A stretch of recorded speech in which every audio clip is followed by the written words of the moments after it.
seen anybody better. I've never seen any fighter, even Ali in his prime, even Ali when he was Cassius Clay. I never saw any. Mike Tyson, nobody has ever looked like Mike Tyson in his heyday. And I don't think it's because you can't keep up the kind of focus that was necessary to be a fighter like Ali did in his prime, even when he was Cassius Clay. I'm not sure if Jake can stop Mike from using his jab, but let's see. Tyson's representatives will probably be in the back telling him not to let him know. This guy was a long guy who had a good jab later in his career when he wasn't moving his head anymore.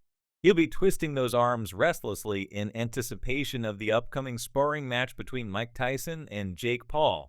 According to Joe Rogan, who recently voiced his opinion, Tyson was unrivaled in his peak, especially when measured against legends like Muhammad Ali.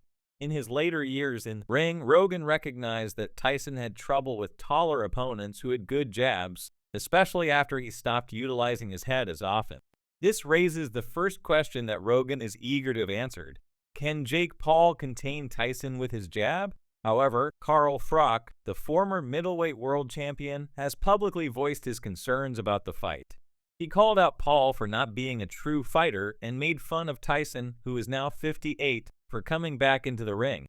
Froch also noted that Paul had an unfair advantage because he had faced opponents who were far crowd cheers. And what he gave you there, Lee, is that something that came from troops? You already know what's going on from soldiers. Wonderful to hear from Charles Rosa, a UFC veteran. Either way, people are eager to hear your opinion, dude. Paul Jake, who you got? Mike Tyson? Mike Tyson. Mike Tyson. You guys are much stronger than he was. Froch criticized Paul's physical condition in particular, claiming that he isn't in excellent shape and raising questions about his dedication to training. He also mentioned Paul's weight advantage from previous fights, which he estimated to be 2 or 3 stone, 28 to 42 pound. Despite these complaints, Jake Paul reportedly planned to bulk up to 240 pounds before dropping weight for the battle. Boxing legend George Foreman commented on the fight, saying Tyson shouldn't undervalue Jake Paul. Foreman, who hasn't competed professionally since 2005, had previously admitted that he had lost his will to fight. However, supporters and analysts were thrilled about Tyson's return to the ring. Oh my God, see if you have something like that. If that's the end of the experiment, let's imagine it in a different way. Instead of picturing Mike Tyson facing off against Jake Paul, imagine Mike Tyson facing off against some young, extremely skilled knockout artist who's a contender. Well, guess what? Jake Paul might be that guy if we didn't think of him as Jake Paul. If you look at the people he knocks dead, like Tyron Woodley with one punch, that __, well, I was really, so that's exactly what you're saying. We don't want to give him credit because it's Jake Paul, but we also need to wake up and acknowledge that he's still 27.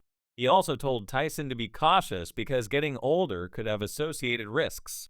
The fight is slated for 8 2-minute rounds with 16 gloves. Foreman stressed that Tyson, given his age, could be vulnerable to a well-placed punch and that Paul has some tricks up his sleeve. There is both excitement and concern around the upcoming fight.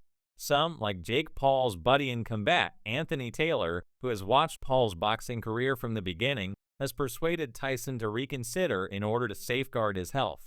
Taylor is aware of the risks, especially in light of Tyson's advanced age. As the fight approaches, many in the boxing world are debating whether Tyson's rematch with Mayweather is an exhilarating comeback or a risky venture with potentially disastrous consequences. 90% of the power, 70% of the physical ability, and 90% of the power since the power is still present, as seen when he smashes a bag. However, he has experienced several back problems. We have weighed in on the potential risks and outcomes of the upcoming fight between Mike Tyson and Jake Paul, which is igniting a heated debate. He had really horrible Shaw, having trouble walking and other things, so who knows what they've done with stem cells. Anthony Taylor, a pivotal character in Jake, concerns around the fight were really serious for Paul's training, especially with Tyson speaking to Instant Casino. Taylor even suggested that Tyson reassess the fight by drawing a comparison to KSI's earlier choice to terminate a bout, warning that Tyson would easily suffer a concussion because of Paul's strength. Declared that Tyson is a lamb to the slaughter, Taylor made perfect given that Jake is a real boxer now, Although Tyson hasn't fully resumed training, I'm worried about a concussion terminating the fight that was scheduled for July 20th and had to be rescheduled because of an ulcer flare-up. Tyson has been increasing the amount of time he spends in the gym in order to prepare for the fight, which is currently scheduled to take place later in 2024 when he is at the peak of his athletic ability. Jake Paul had a history of back problems, severe sciatica, difficulty walking, and other issues, so who knows what stem cells have done. I'm sure he's the right people, because even at 57 years old, Mike Tyson can still make a lot of money if he stays in shape and wins the 11 fights, including one over Mike Perry. Taylor emphasized Paul's growth as a fighter over the last 5 years, saying that Jake will make Tyson pay when he wears out. Even with Paul's rapid rise in the boxing world, Tyson's background and explosive strike volume from his time still pose a threat. Training films featuring brief but alarming peaks of Tyson's strength have been circulated.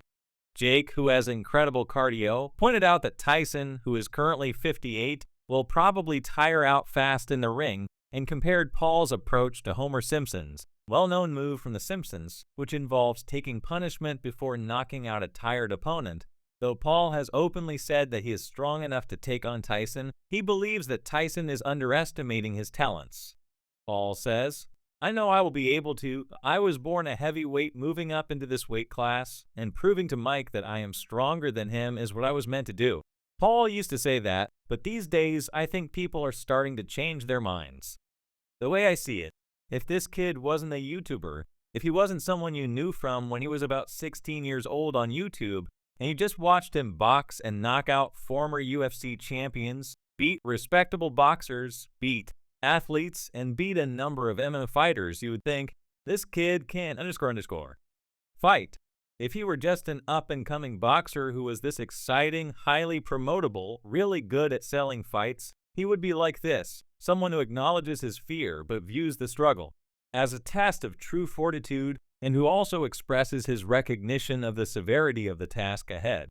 He knows how to fight like it's not nothing he's doing looks wrong, and he's fighting well, he looks good.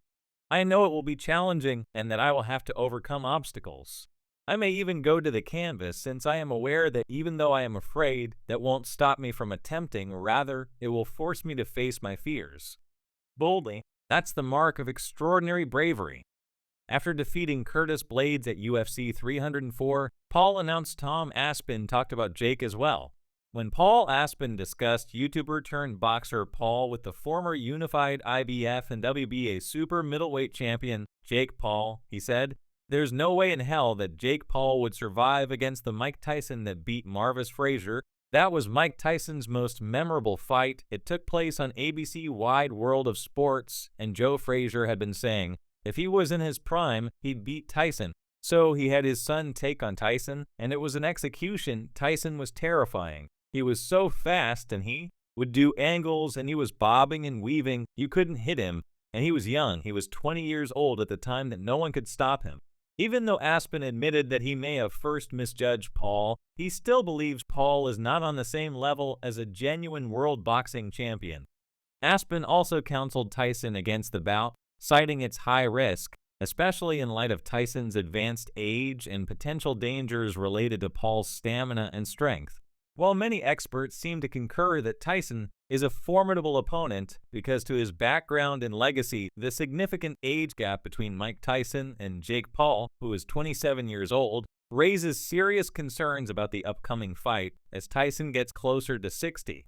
The fight was first postponed due to Tyson suffering from an ulcer just a few weeks